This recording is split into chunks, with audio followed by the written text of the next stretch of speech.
নমস্কাৰ।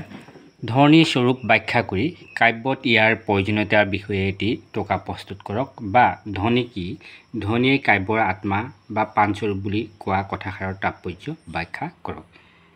এনেধৰণৰ কে হেন্দ্ৰিক তথা ডিব্ৰুগড় ইউনিভাৰ্চিটি বা গুৱাহাটী ইউনিভাৰ্চিটিৰ এখন সাহিত্য সমালোচনা বিষয়ক কিতাপ আছে। কে হেন্দ্ৰিক ষ্টেট অপেন ইউনিভাৰ্চিটি এখন 4th চেমৰ হয়, প্ৰথমখন DSC পেপাৰ। আৰু ডিব্ৰুগড় ইউনিভাৰ্চিটি আৰু গুৱাহাটী ইউনিভাৰ্চিটিতো এই কাকতখন পঢ়িব লাগে, অতি গুৰুত্বপূৰ্ণ।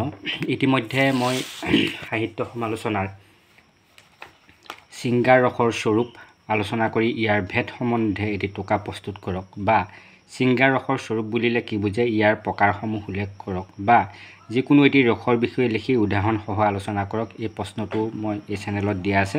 আপোনালোকে প্লেলিষ্টত গৈ সাহিত্য সমালোচনা যিটো প্লেলিষ্ট আছে তাত গৈ আপোনালোকে চাব পাৰিব। আৰু এটা দি থোৱা আছে মই এখন কাকতৰে, চাওক, বক্তৃতি কাব্য জীৱিতম, কথাষাৰৰ তাৎপৰ্য ব্যাখ্যা কৰক। বা বক্তৃতিক কিয় কাব্যৰ প্ৰাণ বুলি কোৱা হয়, চমুকৈ লিখক। বক্তৃতিক কাব্যৰ আত্মাস্বৰূপ, কথাষাৰৰ চমুকৈ ব্যাখ্যা কৰক। এই প্ৰশ্নটোৰ উত্তৰো এই চেনেলত ইতিমধ্যে দিয়া আছে, আপোনালোকে প্লেলিষ্টত গৈ চাব পাৰিব। এতিয়া চাওক, ধ্বনি স্বৰূপ ব্যাখ্যা কৰি কাব্যত ইয়াৰ প্ৰয়োজনীয়তাৰ বিষয়ে এটি টকা প্ৰস্তুত কৰক। বা ধ্বনি কি, ধ্বনিয়ে কাব্যৰ আত্মা বা প্ৰাণস্বৰূপ বুলি কোৱা কথাষাৰৰ তাৎপৰ্য ব্যাখ্যা কৰক। অলপ বুজিবলৈ টান হয়, আপোনালোকে ভালদৰে চাব মন দি। মই ছিষ্টেমেটিকেলি লিখিবলৈ বিচাৰিছোঁ, কিতাপত এনেদৰে নাই।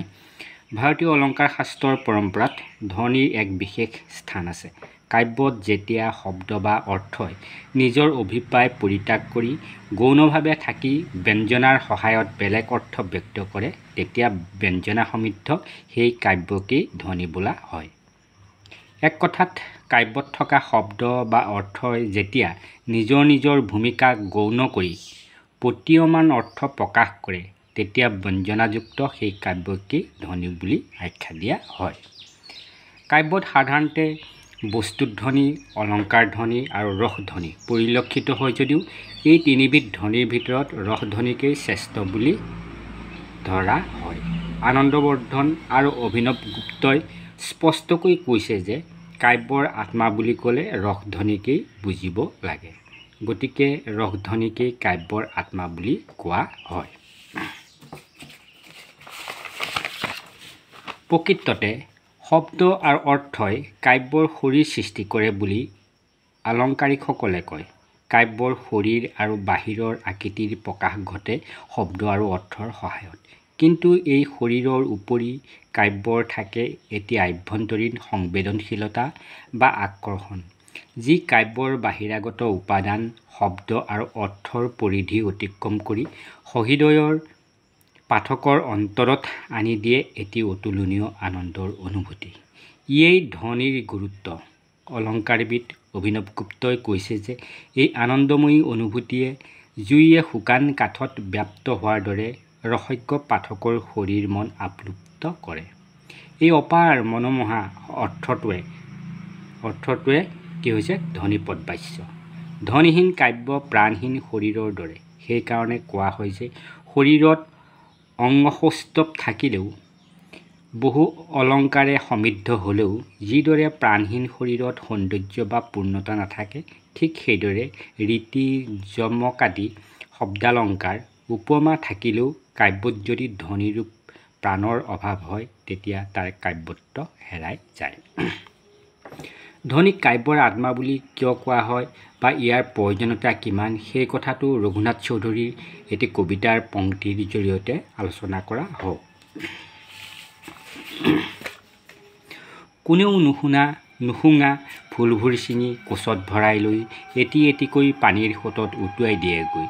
এই কবিতাটোত বাচ্যাৰ্থ হ'ল, কোনেও ঘ্ৰাণ নোলোৱা ফুলবোৰ হাতেৰে ছিঙি কলাত লৈ যুৱতী নাৰীগৰাকীয়ে এপাহ এপাহকৈ নৈৰ পানীত উটুৱাই দিছে। কিন্তু এইখিনিতে বাচ্যাৰ্থটো গৌণ হৈ পৰিছে, কাৰণ কবিয়ে ইয়াত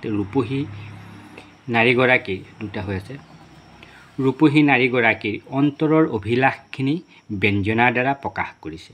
যুৱতী নাৰীগৰাকীয়ে যেন বিশ্বৰ বাগিচাৰ পৰা কোনেও স্পৰ্শ নকৰা ডেকাৰূপী ফুলবোৰক এখন্তেক নিজৰ হৃদয়ত স্থান দি আনক নজনাই এপাহ এপাহকৈ বিস্মৃতিৰ সোঁতত বিসৰ্জন দিছে।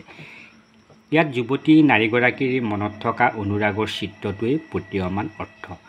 এই অৰ্থটো বেছি হৃদয়গ্ৰাহী আৰু প্ৰাধান্যযুক্ত, গতিকে এইটোৱেই ধ্বনি। এই ধ্বনিয়ে কবিতাটোত থকা শব্দ আৰু বাচ্যাৰ্থখিনিয়ে অন্য অৰ্থ বা ভাৱ প্ৰকাশ কৰে। সেয়ে ধ্বনিয়েই কবিতাৰ সৌন্দৰ্য। এক কথাত ধ্বনি কবিতাৰ আত্মাস্বৰূপ। এনেদৰে আপোনালোকে লিখিব। মই পৰাপক্ষত এই কাকতখনৰ লগতে আন কেইখন কাকতৰ গুৰুত্বপূৰ্ণ প্ৰশ্ন উত্তৰ আপোনালোকক দিবলৈ চেষ্টা কৰিম।